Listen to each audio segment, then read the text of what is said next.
اعوذ باللہ من الشیطان الرجیم بسم اللہ الرحمن الرحیم نحمد و نصلی علی رسولہ الکریم اللہم صلی علی محمد و آل محمد وعجل فرجہم۔ بسم اللہ الرحمن الرحیم رب اشرح لی صدری ویسر لی امری واحلل عقدۃ من لسانی یفقہوا قولی۔ السلام علیکم۔ امید کرتی ہوں کہ آپ سب صحت اور ایمان کی بہترین حالتوں میں ہوں گی۔ پروردگار ہم سب کو ماہ سیام کی رحمتیں برکتیں اپنے دامن میں سمیٹ لینے کی توفیق مرحمت فرمائے۔ ہمارا عنوان ہے صبغۃ الرحمن بزینت القرآن۔ صبغۃ الرحمن یعنی رحمان کا رنگ۔ پروردگار عالم نے قرآن محکم میں ارشاد فرمایا، الہی رنگ میں رنگ جاؤ، صبغۃ اللہ ومن احسن من اللہ صبغا ونحن لہ عابدون۔ سورہ بقرہ کی آیت نمبر 138 ہے۔ خدائی رنگ اختیار کرو۔ اللہ کے رنگ سے اچھا اور کس کا رنگ ہو سکتا ہے، اور ہم صرف اسی کے عبادت گزار ہیں۔ جس طرح اجسام کے رنگ ہوتے ہیں جن کی مدد سے وہ جانے اور پہچانے جاتے ہیں، اسی طرح نفوس اور ارواح کے بھی رنگ ہوتے ہیں۔ کفر و شرک سے روح سیاہ ہو جاتی ہے، جبکہ توحید و نبوت و امامت پر ایمان لانے سے روح میں زندگی کا حقیقی اور الہی رنگ نکھر آتا ہے۔ اللہ نے اسے فطرت کے جس صاف اور شفاف رنگ میں خلق کیا ہے وہ اجاگر ہو جاتا ہے۔ اسی رنگ الہی سے اپنے وجود کو منور اور مزین کرنے کے لیے ہم یہاں جمع ہوئے ہیں، اور خدا کے رنگ کو خدا کی رحمت کے تصدق میں طلب کرتے ہیں۔ رحمت خدا کیا ہے اور کہاں سے ملتی ہے؟ رحمت خدا یعنی رحمت للعالمین کا امتی ہونا۔ یہ کتنی بڑی رحمت خدا ہے۔ ہم فقط رحمت کو صحت کے آئینے میں، شفا کے آئینے میں، دولت کے آئینے میں، شہرت کے آئینے میں دیکھتے ہیں، لیکن در حقیقت رحمت خدا نے اس پوری کائنات کا احاطہ کیا ہوا ہے۔ ایک ذرہ بھی رحمت خدا کے بغیر اپنی جگہ سے حرکت نہیں کر سکتا، اپنی بقا کا انتظام نہیں کر سکتا۔ یعنی ایک وہ ننھا سا بیج بھی جو تگ و دو کرتا ہے زمین کے نیچے، اور ایک نہ ایک دن زمین کے سینے کو چیر کے اپنی ہستی کو منوانے پہ قادر ہو جاتا ہے، وہ بھی رحمت خدا کے حصار میں ہے۔ وہ ایک آبی جانور، ایک آبی مخلوق، ایک مچھلی یا ایک ننھا سا وہ پودا جو سمندر کی تہ میں اگتا ہے، وہ بھی رحمت پروردگار کے حصار میں ہے، ورنہ اپنی بقا کا انتظام نہ کر پاتا۔ یہاں تک کہ صحرا کا ایک ریت کا ذرہ بھی اگر رحمت پروردگار نہ پا رہا ہوتا تو کبھی آج تک اپنی ہستی کو منوا نہ رہا ہوتا۔ اس کا موجود رہنا، اس کا اپنی وجہ خلقت کو مکمل کرنا، اور پھر بار بار، یہ میری بڑی من پسند آیت ہے سورہ یاسین کی، کہ جس میں پروردگار عالم یہ کہتا ہے، یعنی اپنی قدرت کاملہ کا اظہار کرتے ہوئے کہتا ہے کہ تم نے چاند کو دیکھا ہے، وہ کیسے خشک کھجور کی ٹہنی کی مانند ہو جاتا ہے، اور سورج کی مجال نہیں ہے کہ وہ چاند کو جا کے پکڑ لے۔ گویا پروردگار عالم اپنی قدرت دکھا رہا ہے کہ وہ ایک ہماری روزمرہ کی چیزیں، ہمارے مشاہدے میں روز آنے والی چیزیں۔ ہم دیکھتے ہیں سورج اپنے وقت مقررہ پہ آ رہا ہے، اپنے دن کے پورے چکر کو مکمل کرتا ہوا وہ مغرب میں غروب ہو رہا ہے، پھر چاند طلوع ہوتا ہے اور پوری رات چاند آسمان پر موجود رہتا ہے، اور پھر اس کا چاند کا جو ایک سائیکل ہے کہ ہر مہینے وہ کیسے باریک ہو جاتا ہے، غائب ہو جاتا ہے، اور پھر نئے چاند کا نمودار ہونا، 14 تک اس چاند کا پھر ماہ کامل بننا، روزمرہ کی مشاہدے کی چیزیں ہیں، مگر اس میں پروردگار عالم نے عقل والوں کے لیے بہت بڑی بڑی نشانیوں کو چھپا دیا ہے۔ یہ قدرت کاملہ کا اظہار ہے، یہ پروردگار عالم کے مربی ہونے کی دلیل ہے، یہ پروردگار عالم کے منظم ہونے کی ناظم ہونے کی دلیلیں ہیں کہ خداوند عالم صرف خالق نہیں ہے بلکہ وہ مدبر بھی ہے، وہ مربی بھی ہے، وہ رب کائنات ہے۔ نہ صرف یہ کہ نظام زندگی کو بنانے والا ہے بلکہ اس نظام زندگی کو چلانے والا بھی وہی ہے، اور ایک لمحے کے لیے بھی پروردگار عالم اپنی مخلوق سے بے نیاز نہیں ہے۔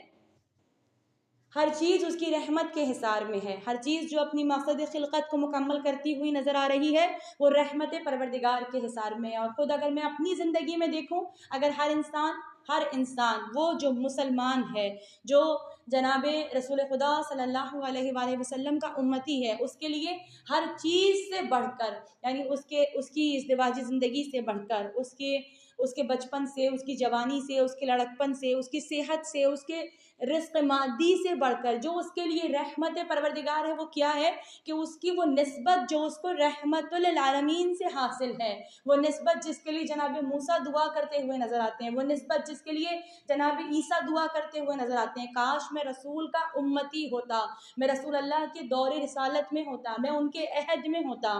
تو یہ دیکھیں کتنی بڑی نعمت ہے، کتنی بڑی رحمت ہے کہ پروردگار عالم نے ہمیں رحمت للعالمین سے نسبت عطا فرمائی ہے کہ قیامت کے میدان میں بروز محشر جب ہر نبی اپنے اپنے لوگوں کو لے کر اپنی قوم کو لے کر حاضر ہو رہا ہوگا، اس وقت ہم کس قوم میں ہوں گے، ہمارا رہبر کون ہے، ہمارا لیڈر کون ہے، ہمارے نبی کون ہیں، یعنی جب ہمیں آواز دی جائے گی تو ہمیں کیا کہہ کر، موسیٰ والوں کو موسیٰ والے کہہ کر بلایا جائے گا، عیسیٰ والوں کو عیسیٰ والے کہہ کر بلایا جائے گا، ہمیں کیا کہہ کے بلایا جائے گا، محمد والے، رحمت للعالمین والے، حبیب خدا والے، شفیع روز جزا والے، یعنی ہماری شفاعت کا تو کیسا انتظام کیا ہے نبی خدا کے وسیلے سے پروردگار عالم نے۔ تو سب سے بڑی رحمت جو ہمارے لیے ہے وہ رحمت للعالمین سے ہمارا منسوب ہونا، ان کی نسبت جو ہمیں حاصل ہے، ان کا امتی ہونا۔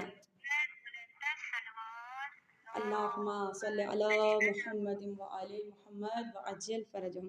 ماشاءاللہ آپ کی صلوات سے مجھے یہ 4 مصرے یاد آ گئے، اور جب یاد آ گئے تو میرا دل چاہتا ہے کہ میں کہہ کر ہی آگے بڑھ جاؤں کہ دل میں چاہت ہے پیمبر کی تو دوزخ کیسی، دل میں چاہت ہے پیمبر کی تو دوزخ کیسی، پھر سرے حشر یہ رحمت کا لبادہ کیا ہے، اے فرشتو میرے اعمال نہ دیکھو ٹھہرو، پہلے پوچھو کہ محمد کا ارادہ کیا ہے۔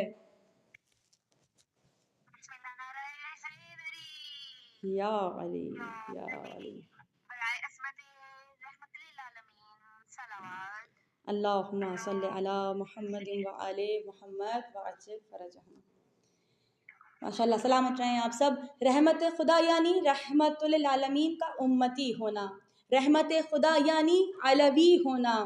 دیکھیں یہ کیسی نسبت ہمیں حاصل ہوئی کہ کچھ ایسے ہیں کہ جو نبی پہ آ کے رک گئے ہیں، کچھ ایسے بھی ہیں جو صرف خدا پہ ہی آ کے رک گئے، انہیں رحمت للعالمین تک آنا نصیب نہیں ہوا، لیکن کچھ ایسے ہیں کہ جو رسول اللہ تک تو آئے، لیکن رسول اللہ کی رحمت کا جو معنوی، جو حقیقی پہلو ہے، یعنی رسول اللہ کے بعد پھر وہ جو اعلان غدیر ہوا ہے، من کنت مولاہ فہذا علی مولا، جس کا میں مولا ہوں اس کا علی مولا ہے۔ دیکھیں یہ اعلان جہاں ایک طرف ولایت علی ابن ابی طالب پہ دلیل بنتا ہے، مولا علی علیہ السلام کی ولایت کا اعلان اس اعلان کے ذریعے ہوتا ہے، وہیں پہ آپ یہ دیکھیں کہ یہاں پر کچھ لوگوں کو کچھ ایک کرائیٹیریا بھی پروردگار عالم نبی خدا کے ذریعے سے منتخب کر رہا ہے، کچھ لوگوں کا معیار بھی بتا رہا ہے۔ وہ جو آج تک یہ کہتے رہے تھے کہ ہم نبی والے ہیں، ہم نبی والے ہیں، ہم نبی والے ہیں، نبی خدا ایک معیار بیان کر رہے ہیں، ایک کسوٹی دے رہے ہیں، ایک آزمائش بتا رہے ہیں کہ جیسے میں آپ کو ایک آزمائش دوں کہ اگر تم میرے ہو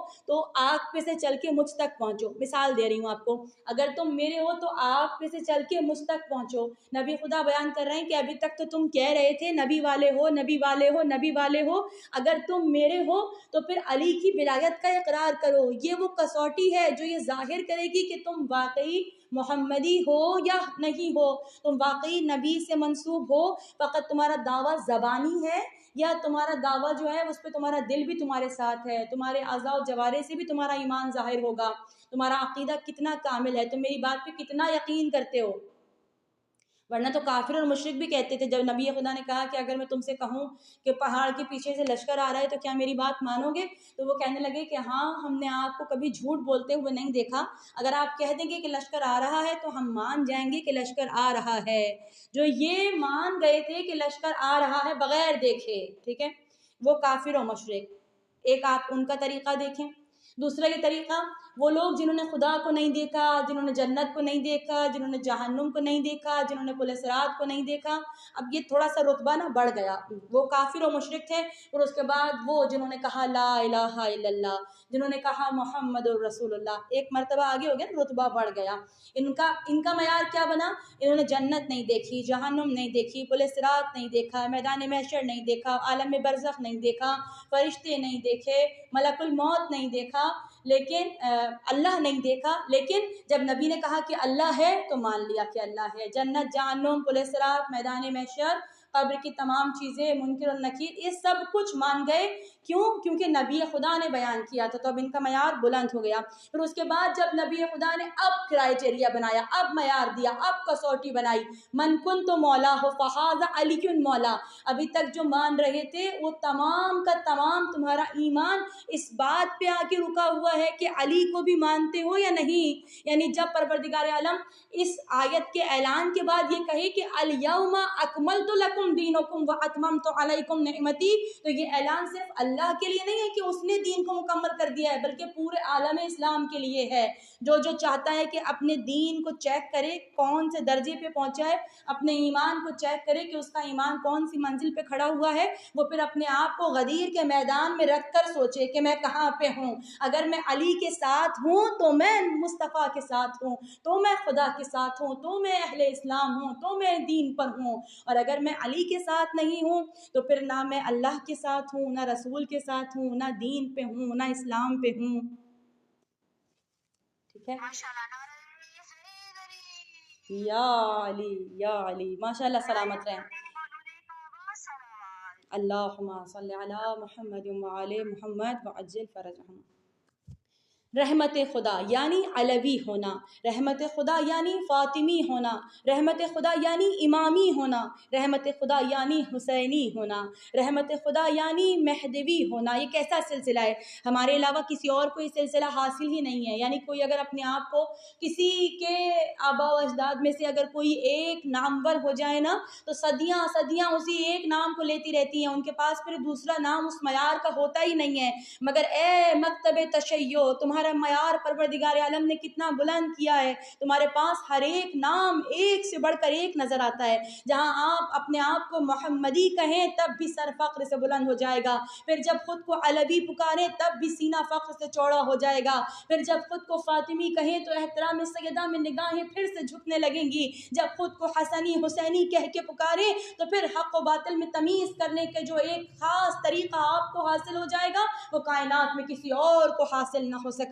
وہ ایک امام حسین علیہ السلام کی نہیں، جس نے آپ کو نہیں کہنا سکھا دیا ہے، من مثلی لا یبائی من مثلی، کہ مجھ جیسا تو جیسے کی بیعت نہیں کرے گا. امام حسین علیہ السلام نے اس اپنے لا سے، اس اپنی نہیں سے ہمیں لا الہ الا اللہ کہنا سکھایا ہے، ہمیں محمد الرسول اللہ کہنا سکھایا ہے، ہمیں علی ولی اللہ کہنا سکھایا ہے. اور پھر جو حسنی ہے، جو حسینی ہے، یہ سلسلہ کہاں آگے جا کے کہاں پہ منتہی ہو جاتا ہے؟ پھر مہدوی ہونا. رحمت خدا یہ ہے کہ مہدوی ہونا.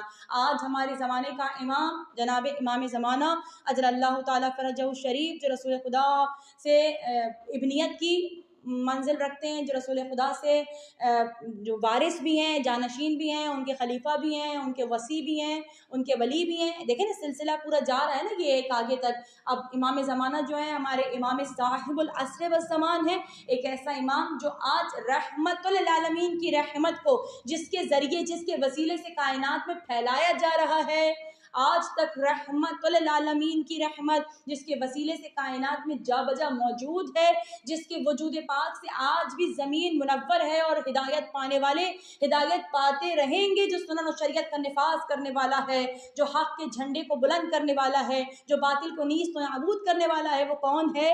وہ رحمت للعالمین کا رحمت للعالمین بیٹا ہے. وہ جو ہم نام رسول خدا ہیں، جن کی نام اور کنیت رسول خدا کے مشابہ ہے. رحمت خدا یعنی مہدوی ہونا، رحمت خدا یعنی ماہ رمضان، رحمت خدا یعنی ماہ قرآن، یہ قرآن کا مہینہ، یہ رمضان، یہ ماہ سیام. ہاں وہ شہر رحمت جس مہینے میں ہر آن رحمت خدا کا نزول ہے. آپ دیکھیں ہم نے سلسلہ رحمت للعالمین سے شروع کیا تو ہم اس ماہ سیام تک پہنچے، اس ماہ رمضان تک پہنچے۔ رسول خدا اپنے خطبہ شعبانیہ میں ارشاد فرما رہے ہیں کہ اے لوگو تم تک وہ مہینہ آ پہنچا ہے کہ جو رحمت کا مہینہ ہے، ایک ایسا مہینہ کہ جس کے ہر آن میں رحمت پروردگار کا نزول ہے۔ ہمیں آج رحمت پروردگار کی تلاش ہے، رحمت پروردگار خود چل کے ہمارے گھر آ رہی ہے، ہمارے پاس آ رہی ہے ماہ رمضان کی صورت میں، ماہ رمضان کے صدقے میں، ماہ رمضان کے وسیلے سے۔ یہ ماہ رمضان جو رمز سے، جس کا مادہ رمز سے ہے یعنی جلا دینا، جس میں پروردگار عالم نے گناہگاروں کے گناہوں کو جلا دینے کا وعدہ کر لیا ہے۔ پروردگار عالم نے اپنی رحمت کے، اپنی بخشش کے، اپنی مغفرت کے دروازوں کو کھول دیا ہے۔ ہر آن رحمت خدا کا نزول ہے، آسمانوں کے دروازے کھلے ہوئے ہیں۔ اس مہینے میں جنت کے دروازوں کو کھول دیا گیا ہے اور شیاطین کو اس مہینے میں مقید کر دیا گیا ہے۔ نبی خدا فرما رہے تھے خطبہ شعبانیہ میں کہ اے لوگو دعا کرو کہ تم پر جو جنت کے دروازے اس ماہ میں کھول دیے گئے ہیں وہ پروردگار کبھی بند نہ کرے، اور شیاطین جن کو قید کر دیا گیا ہے، مقید کر دیا گیا ہے، دعا کرو کہ کبھی بھی تمہارے اوپر ان کو دوبارہ سے مسلط نہ کیا جائے۔ یعنی یہ مہینہ ہمیں آزادی عطا کرتا ہے، نہ صرف یہ کہ گناہوں سے آزادی عطا کر رہا ہے، نار جہنم سے آزادی کر رہا ہے، بلکہ ہمیں نئے طریقے سے جینے کا ایک انداز سکھا رہا ہے یہ مہینہ کہ کیسے خدائی رنگ میں رنگ کر جیا جاتا ہے۔ یہ خدائی رنگ کتنے مزے کا رنگ ہے، یہ خدائی رنگ کتنا ہماری روح کو تازہ کرنے والا رنگ ہے۔ آپ دیکھیں جب ہم ماہ رمضان میں داخل ہوتے ہیں تو ہمارا دل کتنے ایک نئی عبادت کے جوش میں، ہمارا دل کس قدر آمادگی ظاہر کرتا ہے۔ باقی مہینوں میں ایسا نہیں ہوتا۔ کیوں نہیں ہوتا؟ کیونکہ اس مہینے کی برکتیں، رحمتیں، اس مہینے کے فیوز و برکات سب سے جدا ہیں۔ یہ مہینہ خدا کی طرف سے ہمارے لیے تحفہ بن کر آیا، انعام بن کر آیا ہے۔ خدا کی رحمت، برکت اور مغفرت سے بھرپور مہینہ، ایک ایسا مہینہ جو تمام مہینوں سے بہتر ہے۔ اس کے دن تمام دنوں سے بہتر ہیں، اس کی راتیں تمام راتوں سے بہتر ہیں، اس کی ساعات و لحظات تمام ساعات و لحظات سے بہتر ہیں۔ ایک ایسا مہینہ جس میں ہم مہمان خدا قرار پائے ہیں، جس مہینے میں سانس لینا تسبیح ہے اور سو جانا عبادت ہے۔ دیکھیں سو جانا عبادت ہے، یہ شاید زمانے کے لیے نیا ہوگا مگر ہمارے لیے نیا نہیں ہے۔ شیعوں کے لیے، علی والوں کے لیے یہ لفظ نیا نہیں ہے، یہ جملہ نیا نہیں ہے۔ کیا کبھی سونا بھی عبادت ہوتا ہے؟ ارے یعنی میں تمہیں سے اب یہاں پہ تمہیں سے میں آپ کو تمہیں نہیں کہہ رہی، بلکہ آپ کے ذریعے سے یہ پیغام دوسرے لوگوں تک پہنچا دینا چاہتی ہوں کہ شاید تمہیں نہیں معلوم ہوگا کہ سو جانا کتنی بڑی عبادت ہوتا ہے۔ ہمیں معلوم ہے کیونکہ ہمارا آقا و مولا وہ ہے کہ جو بستر نبی پر جب نبی بن کے سوتا ہے تو وہ ایسی عبادت میں مشغول ہو جاتا ہے کہ پروردگار اس کے نفس کا خریدار بن کر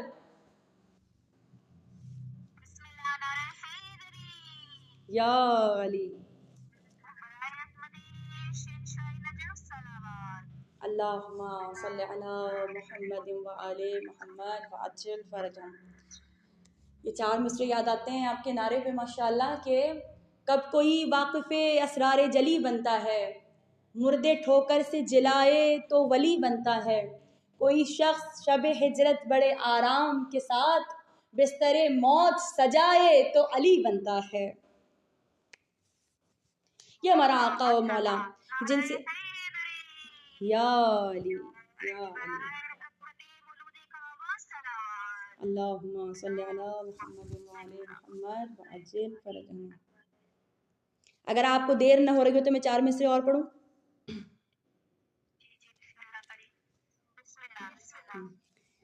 کپڑے وہی، چادر وہی، دستار وہی ہے، کپڑے وہی، چادر وہی، دستار وہی ہے، چلتا ہے تو لگتا ہے کہ اللہ کا ولی ہے، انگشت بدنداں ہیں سب مکے کے کافر، سویا تو محمد تھا یہ جاگا تو علی ہے۔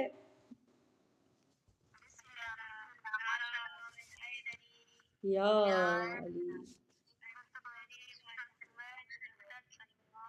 اللہم صلی علی محمد وآل محمد وعجل فرجہم۔ جی تو ہم پڑھ رہے تھے کہ یہ ایسا مہینہ کہ جس میں سو جانا بھی عبادت ہے اور ہمارے لیے جی کیا کہہ رہی ہیں آپ؟ اچھا یہ اشعار ریپیٹ کر دوں؟ جی ٹھیک ہے، میں ریپیٹ کرتی ہوں کہ جی، کہ وہ ہمارا مولا آقا، وہ ہمارا آقا و مولا کہ بستر نبی پر اس انداز سے سو رہے تھے. ساری رات مکی کے کافر کھڑے ہوئے تھے نا کہ بستر پہ نبی سو رہے ہیں، اور وہ چاہتے تھے کہ نبی خدا پہ وار کر دیں اور ان کو نعوذ باللہ من ذالک چاہتے تھے کہ نبی خدا کو شہید کر دیں. لیکن جب صبح چادر ہٹائی اور چہرہ دیکھا تو چہرہ علی ابن ابی طالب کا چہرہ تھا. یہاں پہ ایک اور بات بھی میرا بڑا لطیف سا وہ نقطہ ہے، وہ کہنے کا جی چاہتا ہے کہ ساری کتابوں نے لکھا ہے، سنت لکھنے والوں نے، سیرت لکھنے والوں نے، کہ نبی خدا کے جسم سے نور ساطع ہوتا تھا، ان کے جسم سے خوشبو معطر رہتی تھی، اور ساری رات کافر یہ سمجھتے رہے کہ بستر پہ نبی سو رہے ہیں تو ماننا پڑے گا کہ جیسا نور نبی خدا کے وجود سے ساطع ہوتا تھا ویسا ہی نور علی کے وجود سے بھی ساطع ہو رہا تھا. جیسی خوشبو رسول خدا کی وجود بابرکت سے آتی تھی ویسی ہی خوشبو مولا کائنات امیر المومنین حلال مشکلات مولا کائنات جناب علی ابن ابی طالب کے وجود بابرکت سے بھی آ رہی تھی. کپڑے وہی، چادر وہی، دستار وہی ہے، چلتا ہے تو لگتا ہے کہ اللہ کا ولی ہے. انگشت بدنداں ہیں سب مکے کے کافر، سویا تو محمد تھا یہ جاگا تو علی ہے.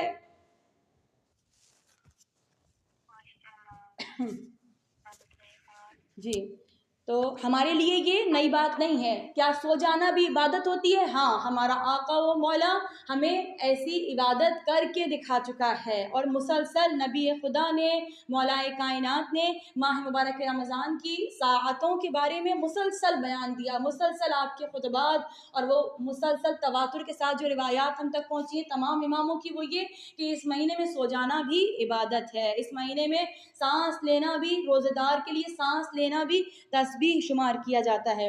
اس مہینے میں اعمال مقبول ہیں، اس مہینے میں دعائیں مستجاب ہیں، اس مہینے میں ایک واجب نماز 70 نمازوں کے برابر ہے. یعنی عام مہینوں میں جب ہم ایک واجب نماز پڑھیں تو ہمیں ایک نماز کا ایک ہی ثواب ملتا ہے، لیکن اس مہینے میں واجب نماز، مستحبات کی تو بات نہیں کی ابھی، نوافل کی تو بات نہیں کی ابھی، صرف واجب نماز یعنی جو آپ کو پڑھنی ہی پڑھنی ہے اس کا ثواب بھی پروردگار عالم 70 نمازوں کے برابر عطا کر رہا ہے. اس مہینے میں ایک آیت قرآن کی تلاوت باقی مہینوں کے مقابلے میں پورے قرآن کی تلاوت کا ثواب رکھتی ہے. یہ بہار قرآن کا مہینہ ہے، یہ نزول قرآن کا مہینہ ہے. سورہ بقرہ میں ارشاد ہوا بسم اللہ الرحمن الرحیم شہر رمضان الذی انزل فیہ القرآن ھدی للناس وبینات من الھدی والفرقان، کہ ماہ رمضان وہ مہینہ ہے جس میں قرآن نازل کیا گیا جو لوگوں کے لیے ہدایت ہے، اس میں ہدایت اور حق کی واضح نشانیاں موجود ہیں. ماہ رمضان ضیافت پروردگار کا مہینہ ہے، خدا تمہارا میزبان ہے، دسترخوان رحمت خدا نے سجا دیا ہے. دیکھیں نا جب پروردگار عالم نے ارشاد فرمایا یا ایھا الذین آمنوا کتب علیکم الصیام، اے لوگوں تم پر روزے لکھ دیے گئے، تو سب سے پہلے جن لوگوں نے روزے کی فرضیت کو سمجھا جانا، جنہوں نے اللہ کے اس حکم کو مان کر روزے رکھے اور اپنے اوپر ان تمام حلال چیزوں کو بھی حرام قرار دے دیا جو عام دنوں میں ان پر حلال تھیں، کھانا پینا وغیرہ یہ سب چیزیں ان پہ حلال تھیں، لیکن اب انہوں نے خوشنودی خدا کی خاطر اللہ کے حکم پہ عمل کرنے کی خاطر اپنے آپ کو صبح سے لے کر شام تک تمام چیزوں سے روکے رکھا ہے. یعنی انہوں نے اپنے اوپر جو اللہ نے لکھ دیا تھا انہوں نے اپنے اوپر اس کو فرض کر لیا ہے، اپنے روزے کی فرضیت کو پہچان لیا ہے. انہیں سب سے پہلا انعام کیا ملا؟ آخری انعام کی بات میں نے ابھی نہیں کی، میں اندازہ بھی نہیں لگا سکتی، نہ کوئی مجھ جیسا اندازہ لگا سکتا ہے کہ آخری انعام کیا ہوگا. پروردگار کی رحمتوں کی انتہا کا کون اندازہ لگا سکتا ہے، لیکن پہلا انعام کیا ملا کہ پروردگار عالم نے جب ان کو مخاطب کیا تو کیا کہہ کے مخاطب کیا؟ یا ایھا الذین آمنوا، اے ایمان والو. گویا کہ جو نماز کو، روزے کو، خاص طور پہ روزے کی بات ابھی ہم کر رہے ہیں، تو جو روزے کو اپنے اوپر فرض کر رہا ہے، روزے کی فرضیت کو پہچان رہا ہے، سمجھ رہا ہے، ماہ مبارک کے تقدس کا، اس کے احترام کا خیال رکھ رہا ہے اور روزے رکھ رہا ہے. اگر کوئی شرعی عذر ہے تو خیر اس کی، پھر اس میں اس کی غلطی نہیں ہے، شرعی عذر اس کے پاس ہے، لیکن بہرحال جو رکھ رہا ہے روزے، اس روزے کی احترام کو، اس کے تقدس کو ملحوظ خاطر رکھے ہوئے ہیں، اس کو پہلا انعام یہ ملا کہ اسے پروردگار عالم نے ایمان والا کہہ کے پکارا. دیکھیں میں خود اپنے آپ کو کہتی رہوں میں ایمان والی، میں ایمان والی، تو میرا کہنا اور ہے، مگر جب پروردگار کہہ دے کہ تم ایمان والے ہو تو پھر اس کے ایمان کی کیا حالت ہوگی، اس کے ایمان کا کیا عالم ہوگا۔ اچھا، خوشا نصیب ان لوگوں کے لیے جو مہمان خدا ہیں۔ آپ خدا کے مہمان ہیں نا۔ بہت دیر ہو گئی ہے، میں چاہتی تھی کہ بہت جلدی سے ختم کریں بات، لیکن آپ ماشاءاللہ اتنا اچھا سنتے ہیں تو پھر کچھ پڑھنے کا دل بھی جاتا ہے کہ پروردگار عالم نے ہمارے لیے اپنی رحمت کا دسترخوان سجا دیا ہے۔ خداوند عالم میزبان ہے اور ہم اس کے مہمان ہیں۔ ہم گنہگار اللہ کے مہمان ہیں، ہم خطاکار اللہ کے مہمان ہیں۔ خدا کی ضیافت میں ہمیں مدعو کیا گیا ہے، ہمیں بلایا گیا ہے۔ یہ کتنا بڑا انعام ہے پروردگار عالم کی طرف سے ہم سب کے لیے۔ مہمانی خدا یہ کوئی چھوٹا موٹا اعزاز نہیں ہے، یہ کتنا بڑا شرف ہے۔ آئیے یاد کرتے ہیں اس مہمان خدا کو جس کے لیے ضیافت کا دسترخوان بیت اللہ کے اندر بچھایا گیا۔ ہم آ گئے وہیں تک جہاں تک ہمیں آنا تھا، جو ہمارا آج کا ہدف تھا۔ خداوند عالم کی تائید کے ساتھ، محمد اور آل محمد کی مدد کے ساتھ، بفضل جناب فاطمہ الزہراء سلام اللہ علیہا، اس بی بی تک بات آ پہنچی جہاں تک ہمیں آنا تھا۔ اس مہمان خدا کو یاد کر رہے ہیں کہ جس کے لیے ضیافت کا دسترخوان، جس کے لیے پروردگار عالم نے میزبانی فرمائی، کہاں پر؟ خود بیت اللہ کے اندر۔ اللہ تعالیٰ نے اپنے گھر میں جس کے لیے دسترخوان رحمت کو بچھایا، آج اس بی بی سے متوسل ہوتے ہوئے ہم خدائی رنگ کو اختیار کرنے کے لیے آئے ہیں۔ وہ شہزادی جناب فاطمہ بنت اسد، کون ہے یہ بی بی؟ ابھی سوال بھی ہوا کہ کون ہے یہ بی بی؟ یہ بی بی جناب ام علی ہیں، جناب امام علی علیہ السلام کی والدہ ماجدہ جناب فاطمہ بنت اسد، اسد کی بیٹی فاطمہ۔ خود نام فاطمہ، یہ نام فاطمہ بار بار جب جناب فاطمہ تو زہرا کے بارے میں ہم بات کرتے ہیں اور رسول خدا سے پوچھا جاتا ہے ان کا نام فاطمہ کیوں ہے، تو آپ کہتے ہیں فطمت شیعتها من النار، کیونکہ پروردگار عالم نے ان کے شیعوں کو نار جہنم سے آزاد کر دیا ہے۔ فاطم کہتے ہی ہیں چھڑانے والی کو۔ یہ کیسا خاندان ہے کہ جہاں فاطمہ بنت اسد سے آغاز ہو رہا ہے۔ خود اب جب ہم جناب خدیجہ کی بات کریں گے تو وہاں بھی میں آپ کو اس نام فاطمہ کی عظمتیں اور برکتیں انشاءاللہ تعالیٰ کچھ 2-3 جملوں میں بیان کرنے کی کوشش کروں گی، لیکن آج وقت زیادہ نہ ہو جائے، ہم جناب فاطمہ بنت اسد پہ رہتے ہیں۔ جناب فاطمہ بنت اسد کے دیوار میں در بننے کا اہتمام جس بی بی کے لیے ہوا، لات و منات و عزا کا راج تمام جس بی بی کی وجہ سے ہوا، وہ چکن کی مادر نے طواف کعبہ شروع کیا، آثار ولادت ظاہر ہو رہے ہیں، بحق مولود الذی کی صدا بلند ہے، مگر در کعبہ مقفل ہے، در کعبہ بند ہے۔ عالم کیا ہے؟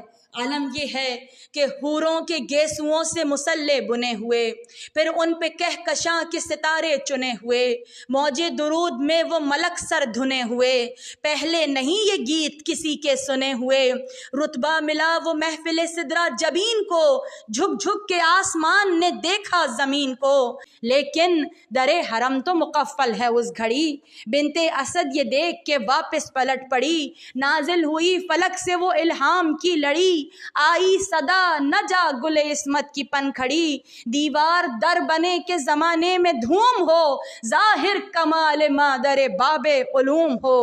آج یوم ام علی ہے، مہمان خدا کا دن، جو علی کی بھی ماں ہیں، جو نبی کی بھی ماں ہیں۔ آئیے ہم جناب فاطمہ بنت اسد کا تعارف کرتے ہیں، جنہیں رسول خدا نے اپنی ابا کا کفن دیا، ان کی قبر میں پہلے خود لیٹے، ان کی جدائی میں آنسو بہائے، جن کے دسترخوان رحمت پر رحمت للعالمین نے کھانا کھایا ہو، ابو الارامل یعنی یتیموں کا ملجا و ماوا، یتیموں کا باپ، جن کی شفقت میں پروان چڑھا ہو، جن کی آغوش نبی کے لیے جائے سکون ہو، جائے رحمت ہو، ان کا رنگ ہی الہی رنگ ہے۔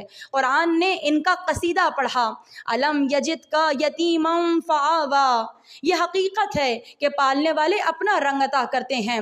خدا ناز سے، مان سے، اعتبار و یقین کے ساتھ فاطمہ بنت اسد اور ابو طالب کے مادری اور پدری شفقت کو دیکھ رہا تھا اور ان کی کفالت کو اپنی جانب نسبت دے کر یہ اعلان کر رہا تھا کیا ہم نے تمہیں یتیم دیکھا تو تمہیں اپنی پرورش میں نہ لے لیا؟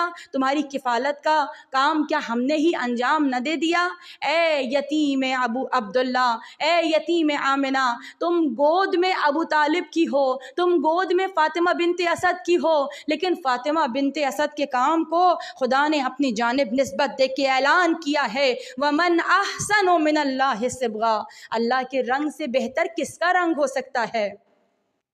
یہ جناب فاطمہ بنت اسد کا رنگ ہے۔ خداوند عالم ہم سب کو فاطمہ بنت اسد کے رنگ میں رنگ جانے کی توفیق عطا فرمائے۔ آخر میں اس شعر کے ساتھ اجازت چاہوں گی، یہ بھید کوئی کیا جانے گا، یہ راز کوئی کیا پائے گا، گھر بند رہے گا کعبے کا اور آنے والا آئے گا، یہ بنت اسد ہیں بنت اسد، کیا روک سکیں گی دیواریں، یہ بنت اسد ہیں بنت اسد، کیا روک سکیں گی دیواریں، معصوم نگاہیں پڑتے ہی دیوار میں در بن جائے گا۔ یا علی، جناب فاطمہ بنت اسد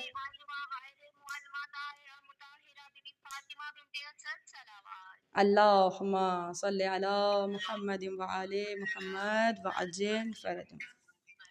پروردگار ہم سب کو جناب فاطمہ بنت اسد سلام اللہ علیہ کی سیرت سے بہترین متمسک ہونے کی توفیق عطا فرمائے، اور شہزادی جس طرح سے عارفہ رسول خدا تھیں، جس طرح سے عارفہ ولایت و امامت تھیں، پروردگار عالم ہم سب کو بھی ہمارے وقت کے امام کی معرفت جناب فاطمہ بنت اسد کے صدقے میں نصیب فرمائے انشاءاللہ تعالی۔